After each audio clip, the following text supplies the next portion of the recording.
Upacara Puja Waisak yang menjadi puncak perayaan Waisak tahun 2565 tahun Buddhis digelar di Wihara Dharma Kirti Palembang Rabu pagi kemarin. Seperti tahun lalu, Puja Bakti Waisak kali ini masih dalam suasana pandemi COVID-19.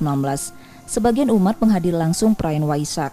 Protokol kesehatan diterapkan dengan kewajiban memakai masker, mencuci tangan, dan menjaga jarak. Prosesi Puja Bakti dipimpin Sangha dan diikuti sejumlah pandita. Diawali pengibaran bendera merah putih dan panji Buddhis, Sangha lalu melakukan penyalaan lilin pancawarna dan juga dupa. Prosesi berlanjut dengan penamburan bunga di bawah pohon bodhi di halaman wihara. Untuk pradaksina kali ini dilakukan dengan peserta terbatas, dengan berjalan kaki hanya di dalam lingkungan wihara, sembari melantunkan tisarana, yang dilanjutkan dengan puja bakti dipimpin Sangha. Tahun ini pelaksanaan ritual tentu dibatasin.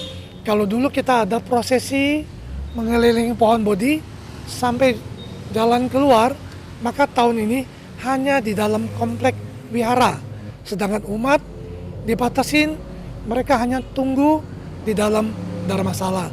Dan mereka bisa menyaksikan melalui proyektor, layar TV, monitor yang kita siapkan. Perayaan Waisak tahun ini mengangkat tema eling dan waspada membangun kepedulian sosial.